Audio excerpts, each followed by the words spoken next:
Parasite. This is the first movie from South Korea to be nominated. Parasite.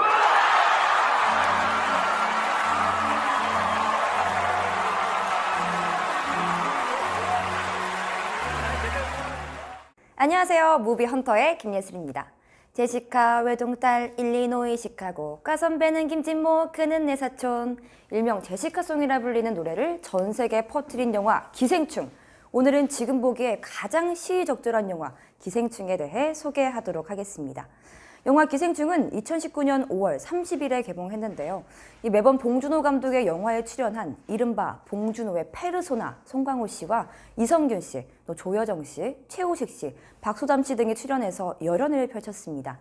또 할리우드의 꽃이라 불리는 미국 최대의 시상식 아카데미 시상식에서 무려 4관왕을 달성하면서 세계를 점령하기도 했죠. 역시 봉태리입니다. 전원 백수로 살 길이 막막하지만 사이는 좋은 기택의 가족. 그런데 이들 중 돈을 버는 사람은 아무도 없습니다. 그나마 피자박스를 접는 부업일로 겨우겨우 버텨나가고 있는데 그러던 어느 날 여러 번의 재수로 수능은 빠삭했던 장남 기우에게 명문대생 친구가 고액과의 자리를 연결시켜줍니다. 그러나 한 가지 조건이 있었죠. 바로 명문대생인 척 해달라는 것이었습니다. 아빠 기택으로부터 서울대 위조학과를 나온 것 아니냐라는 칭찬을 받을 만큼 완벽하게 명문대 졸업장을 만들어준 동생 기정 덕분에 기우는 든든한 마음으로 박 사장 집으로 향합니다. 글로벌 IT 기업 CEO인 박 사장의 저택에 도착하자 젊고 아름다운 사모님 연교가 기우를 맞이해주죠. 이후 기우는 박 사장의 아들에게도 미술 선생이 필요한 것을 눈치채고 이 동생 기정을 취직시킬 전략을 짜게 됩니다. 이렇게 박 사장의 저택에 기훈의 가족이 하나 둘씩 취직을 하게 되는데요.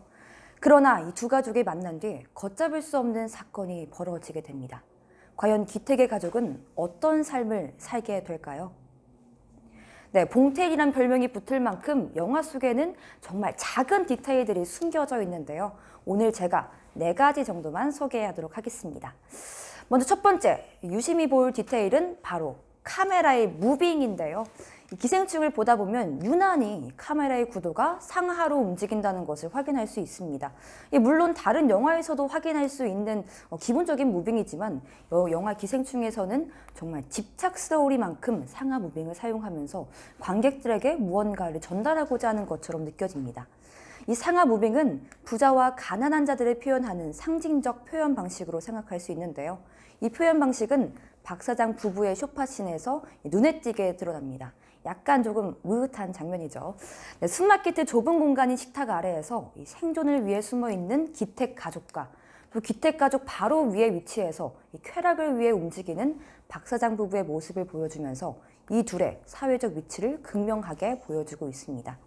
또 이러한 상하 위치는 박 사장의 집과 지하실을 통해서 절정에 치닫게 되죠.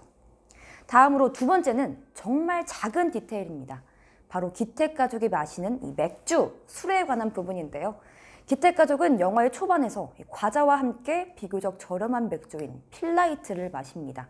하지만 이 기우가 고액 과일을 하고 가족들도 서서히 일을 시작하게 되면서 비교적 비싼 수입 맥주인 사포로를 마시는 장면이 담기게 되죠. 이 맥주가 바뀌면서 그들이 예전 같지 않은 생활을 한다는 것을 알 수 있습니다. 하지만 여기서 더 소름 돋는 디테일은 아빠와 아들, 딸은 그리고 사포로를 마시고 있지만 이 엄마인 충숙은 그대로 필라이트를 마신다는 겁니다. 여기서 한국 문화에서의 전형적인 가족을 위해서 희생한 엄마의 모습을 담아냈다고 볼 수 있습니다. 아무튼 영화 후반부에서는 박 사장 집에서 살다시피 하는 기택 가족이 맥주가 아닌 이 양주를 마시는 것을 확인할 수 있는데요. 이 부분을 통해서 우리 몸에 꼭 필요한 영양소가 아닌 삶의 만족도를 위해 마시는 술을 통해서 기택 가족의 사회적 변화와 또 심리적 변화를 엿볼 수 있는 봉준호 감독의 디테일이라고 할 수 있겠습니다. 세 번째는 냄새인데요. 이 영화 속에서는 부자와 가난한 사람들을 번갈아 가면서 보여주면서 이 차이를 도드라지게 표현하고 있습니다.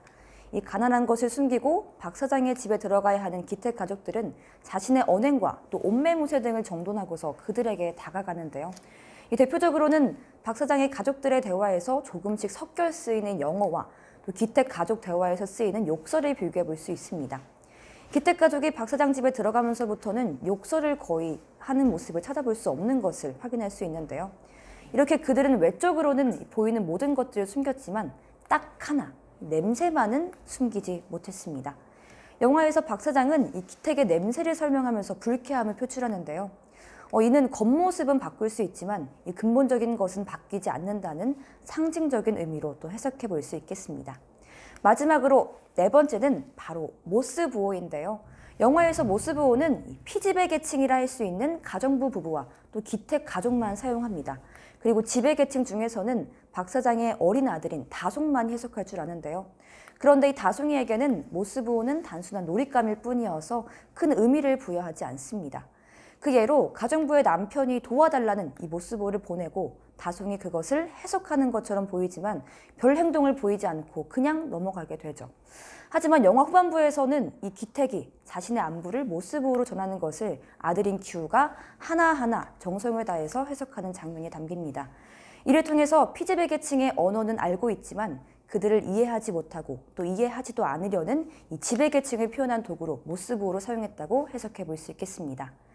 자본주의와 빈부격차 문제를 정확히 풍자한 기생충. 아직 안 보셨다면 영화를 통해서 이 봉태일을 확인해 보시는 건 어떨까요? 지금까지 김예슬이었습니다.